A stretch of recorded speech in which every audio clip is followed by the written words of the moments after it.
Hello student, आज हम BSc part first के पेपर थर्ड में जो टॉपिक चल रहा था माइटोकॉन्ड्रिया की आंतरिक संरचना या माइटोकॉन्ड्रिया का इलेक्ट्रोग्राम का स्टडी करेंगे।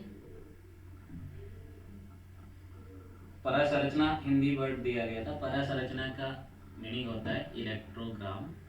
इलेक्ट्रोग्राम मीन्स टू से कि इलेक्ट्रॉन माइक्रोस्कोप के द्वारा लिया गया आंतरिक संरचना का चित्रण या आंतरिक चित्रण को इलेक्ट्रॉन माइक्रोग्राफ या माइक्रोग्राफ कहा जाता है। उसी माइक्रोग्राफ की संरचना को परासंरचना कहा जाता है। सामान्य भाषा में इसको आंतरिक संरचना भी कहा जाता है।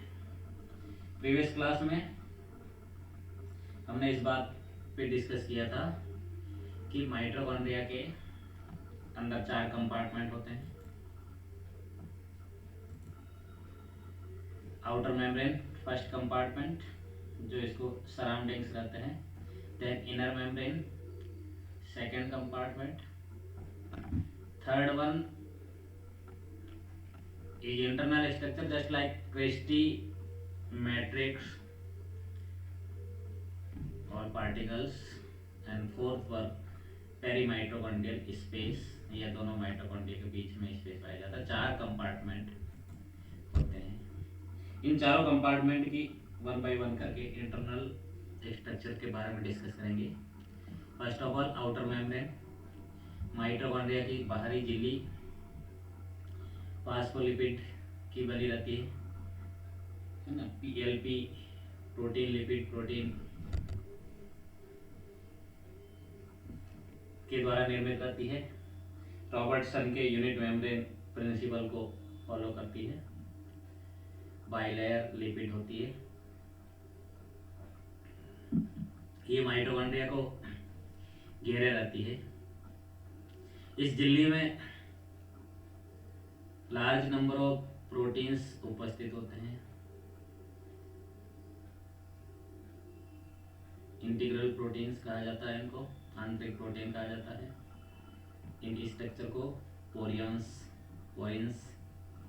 कहा जाता है, which allowed molecules to free diffuse. Means ये आउटर मेम्ब्रेन सेलेक्टिवली परमेबल होती है, चयनात्मक पारगम्य होती है, और माइक्रो मॉलिक्यूल्स और मैक्रो मॉलिक्यूल्स का चयन करके कोशिका द्रव्य से माइटोकॉन्ड्रिया के द्रव्य तक पहुंचाने में ये हेल्प करती है। इसके अंदर जो इंटीग्रल प्रोटीन या माइक्रो स्ट्रक्चर प्रेजेंट होते हैं, इनको पोरेंस कहा जाता है।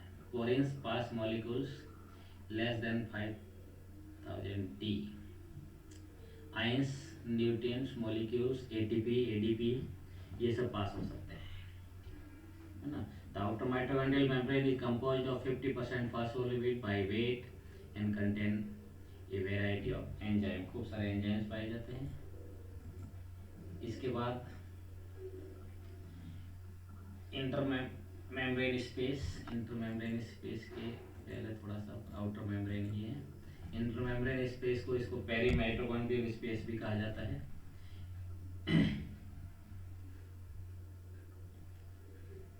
ये करीबन 70 से 170 एंगस्ट्रम तक इसकी साइज होती है। स्पेस बिटवीन इनर मेम्ब्रेन और बाहर आउटर मेम्ब्रेन के बीच का ये स्पेस होता है। इसमें बहुत ज़्यादा प्रोटीन की कंसंट्रेशन होती है।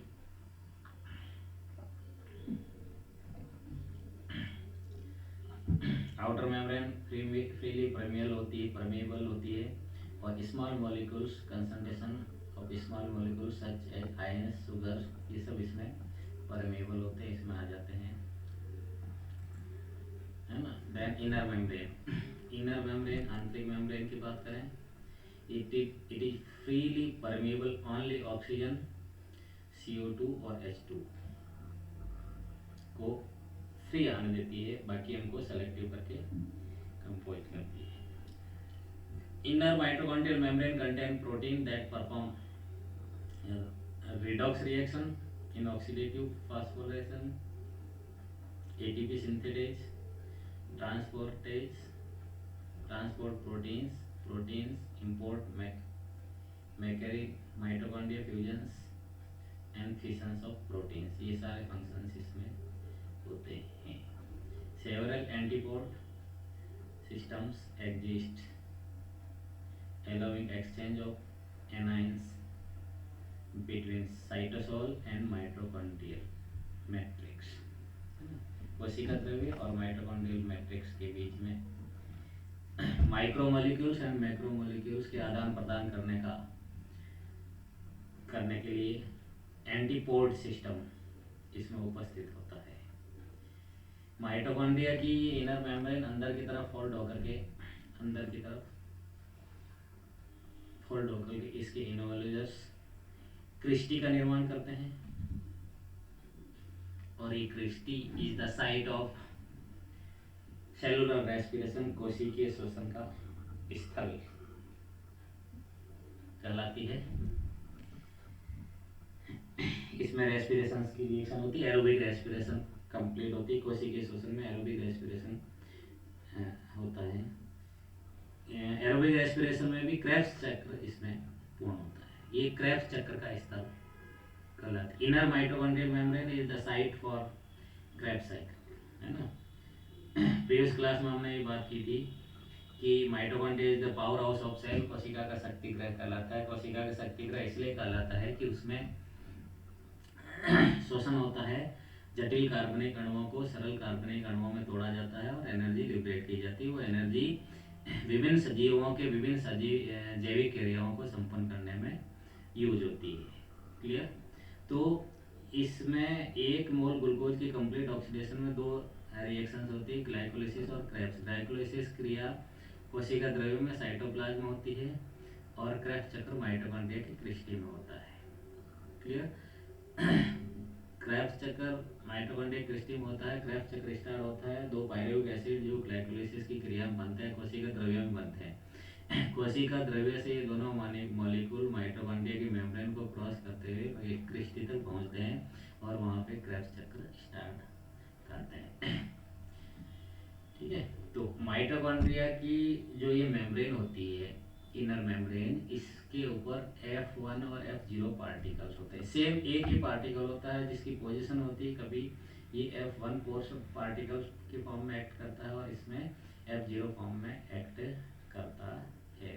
इसमें ऑक्सीडेशन की क्रिया होती है. ETA साइकिल भी, इलेक्ट्रॉन ट्रांसफर सिस्टम साइकिल भी इसी में अरेंज होता है. मीन्स ये माइटोकॉन्ड्रिया की इनर लेयर है. इस इनर लेयर के ऊपर एक नॉब लाइक स्ट्रक्चर होता है. जब इसका एक नॉब बार होता है तो F1 पार्टिकल्स कहलाएगा और जब इसका ये अंदर की तरफ धसा हो जाता है, ये F0 पार्टिकल ये अंदर धसा हो रहता है तो ये F0 पार्टिकल्स कहलाता है ना. इसमें स्टॉप फॉर्मेट ये जो भी इनकी साइज है ये इस तरह से F1 और F0 पार्टिकल की पोजीशन माइटोकॉन्ड्रिया की इनर मेम्ब्रेन पर प्रेजेंट होती है ना. अब मैट्रिक्स की अगर अपन बात करें तो मैट्रिक्स में माइटोकॉन्ड्रिया का द्रव्य है जो इनर मेम्ब्रेन के अंदर सराउंडेड रहता है. जेल लाइक स्ट्रक्चर होता है, कंसिस्टेंसी होती है, डेंस होता है और होमोजेनस होता है.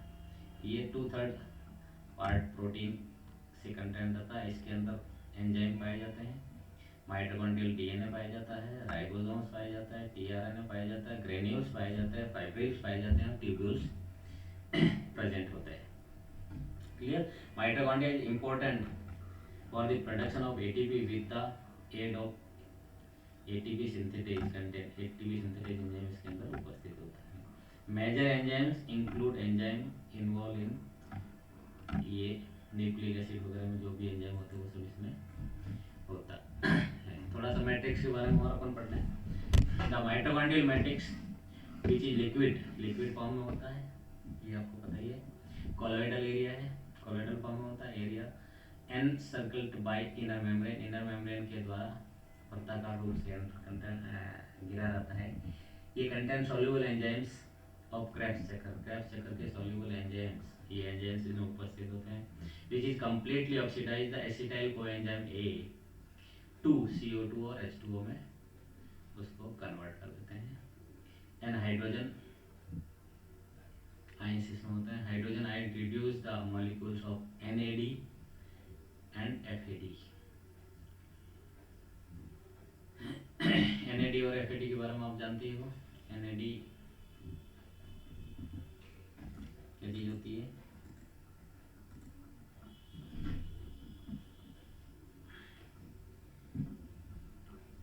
NAD और FAD दोनों मॉलिक्यूल्स होते हैं जिनको ब्रेक डाउन NADH और FADH से NAD में कन्वर्ट करा के ऑक्सीजन हाइड्रोजन ये ऑक्सीजन लिबरेट होती है, आयंस लिबरेट होते हैं।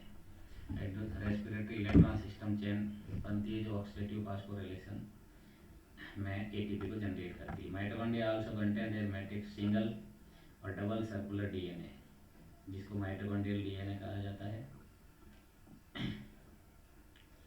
और इसके बाद 55S राइबोसोम्स भी इसमें पाए जाते हैं जिनको माइटोराइबोसोम्स भी कहा जाता है। Since mitochondria can synthesize 10% of their protein in their own synthetic means ये सेल जो प्रोटीन सिंथेसिस करता है उसके अलावा माइटोकॉन्ड्रिया अपने कार्यों के लिए 10% ATP प्रोटीन का संश्लेषण करता है, इसलिए सेमी ऑटोनोमस ऑर्गन या सिम्पोडियल सिस्टम कहा जाता है। माइटोकॉन्ड्रिया के कार्य के बारे में अपन कल बात करेंगे।